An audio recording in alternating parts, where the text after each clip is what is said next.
स्त्री का पत्र। आज 15 साल हुए हमारे विवाह को। हम तब से साथ ही रहे। अब तक चिट्ठी लिखने का मौका नहीं मिला। तुम्हारे घर की मंझली बहू जगन्नाथपुरी आई थी तीर्थ करने। आए तो जाना कि दुनिया और भगवान के साथ मेरा एक और भी नाता है, इसलिए आज चिट्ठी लिखने का साहस कर रही हूँ। इसे मंझली बहू की चिट्ठी ने समझना। वह दिन याद आता है जब तुम लोग मुझे देखने आए थे। मुझे 12वां साल लगा था। सुदूर गांव में हमारा घर था। पहुंचने में कितनी मुश्किल हुई तुम सबको। मेरे घर के लोग आओ भगत करते करते हैरान हो गए। विदाई की करुण धुन गूंज उठी। मैं मंझली बहू बनकर तुम्हारे घर आई। सभी औरतों ने नई दुल्हन को जांच परख कर देखा। सबको मानना पड़ा बहुत सुंदर है। मैं सुंदर हूँ यह तो तुम लोग जल्दी भूल गए, पर मुझ में बुद्धि है यह बात तुम लोग चाहकर भी न भूल सके। माँ कहती थी औरत के लिए तेज दिमाग भी एक बला है, लेकिन मैं क्या करूं, तुम लोगों ने उठते बैठते कहा यह बहुत तेज है। लोग बुला भरा कहते हैं सो कहते रहें। मैंने सब माफ़ कर दिया। मैं छिप छिप कर कविताएं लिखती थी।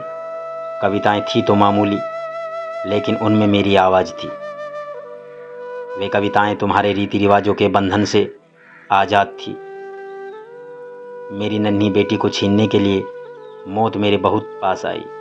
उसे ले गई पर मुझे छोड़ गई। माँ बनने का दर्द मैंने उठाया, पर माँ कहलाने का सुख न पा सकी। इस हादसे को भी पार किया, फिर से जुट गए रोजमर्रा के कामकाज में। गाय भैंस सानी पानी में लग गई। तुम्हारे घर का माहौल रूखा और घुटन भरा था।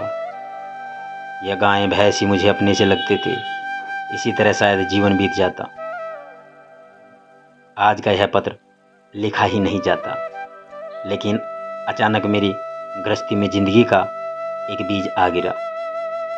यह बीज जड़ पकड़ने लगा और गृहस्थी की पकड़ ढीली होने लगी। जेठानी जी की बहन बिंदु अपनी माँ के गुजरने पर हमारे घर आ गई। मैंने देखा तुम सभी परेशान थे। जेठानी के पीहर की लड़की न रूपवती न धनवती। जेठानी दीदी इस समस्या को लेकर उलझ गई। एक तरफ बहन का प्यार तो एक तरफ ससुराल की नाराज़गी। अनाथ लड़की के साथ ऐसा रूखा बर्ताव होते देख मुझसे रहा न गया। मैंने बिंदु को अपने पास जगह दी। जेठानी दीदी ने चांद सांस ली। अब गलती का सारा बोझ मुझ पर आ पड़ा। पहले पहले मेरा स्नेह पाकर बिंदु सकुचाती थी, पर धीरे धीरे वह मुझे बहुत प्यार करने लगी। बिंदु ने प्रेम का विशाल सागर मुझ पर उड़ेल दिया। मुझे कोई इतना प्यार और स्नेह दे सकेगा यह मैंने सोचा भी न था।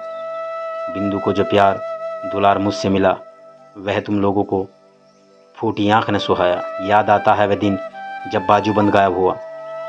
बिंदु पर चोरी का इल्ज़ाम लगाने में तुम लोगों को पल भर की झिझक न हुई। बिंदु के बदन पर जरा सी लाल घमोरी क्या निकली, तुम लोग झट बोले चेचक। किस इल्ज़ाम का सबूत न था। बिंदु के लिए उसका बिंदु होना ही काफ़ी था। बिंदु बड़ी होने लगी, साथ साथ तुम लोगों की नाराज़गी भी बढ़ने लगी। जब लड़की को घर से निकालने की हर कोशिश नाकाम हुई, तब तुमने उसका विवाह तय कर दिया। लड़के वाले लड़की देखने तक न आए। तुम लोगों ने कहा विवाह लड़के के घर से होगा, यही उनके घर का रिवाज है। सुनकर मेरा दिल कांप उठा। ब्याह के दिन तक बिंदु अपनी दीदी के पांव पकड़कर बोली, दीदी मुझे इस तरह मत निकालो, मैं तुम्हारी गौशाला में पड़ी रहूंगी, जो कहोगी सो करूंगी। बेसहारा लड़की सिसकत ही मुझसे बोली, दीदी क्या मैं सचमुच अकेली हो गई हूँ? मैंने कहा ना बिंदी ना, तुम्हारी जो भी दशा हो मैं हमेशा तुम्हारे साथ हूँ। जेठानी दीदी की आंखों में आंसू थे।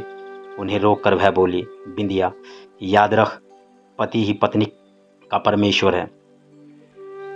3 दिन हुए बिंदु के विवाह को। सुबह गाय भैंस को देखने गौशाला में गई तो देखा एक कोने में पड़ी थी बिंदु। मुझे देखकर फफक कर रोने लगी। बिंदु ने कहा कि उसका पति पागल है।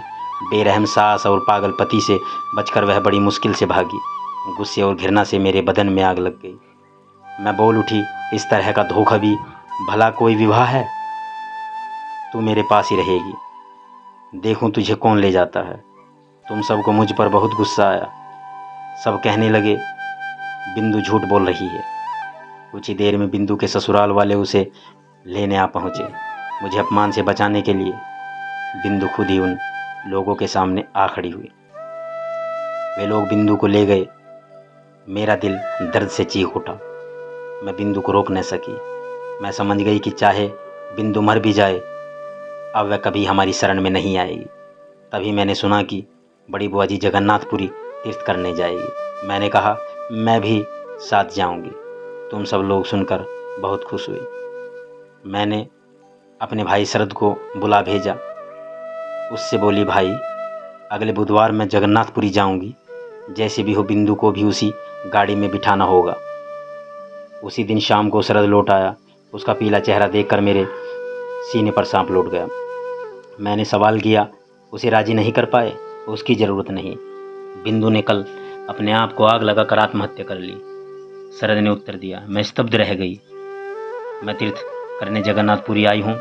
बिंदु को यहाँ तक आने की ज़रूरत न पड़ी, लेकिन मेरे लिए यह ज़रूरी था। जिसे लोग दुख कष्ट कहते हैं वह मेरे जीवन में नहीं था। तुम्हारे घर में खाने पीने की कमी नहीं थी। तुम्हारे बड़े भाई का चरित्र जैसा भी हो, तुम्हारे चरित्र में कोई खोट न था। मुझे कोई शिकायत नहीं है, लेकिन अब मैं लौटकर तुम्हारे घर नहीं जाऊंगी। मैंने बिंदु को देखा है। घर गृहस्थी में लिपटी औरत का परिचय मैं पा चुकी। अब मुझे इसकी ज़रूरत नहीं।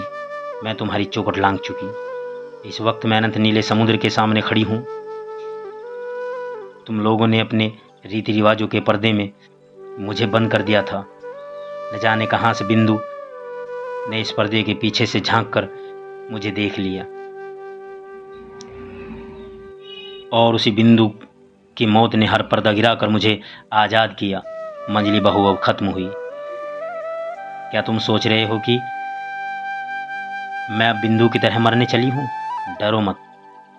मैं तुम्हारे साथ ऐसा पुराना मजाक नहीं करूंगी। मीराबाई भी मेरी तरह एक औरत थी। उसके बंधन भी कम नहीं थे।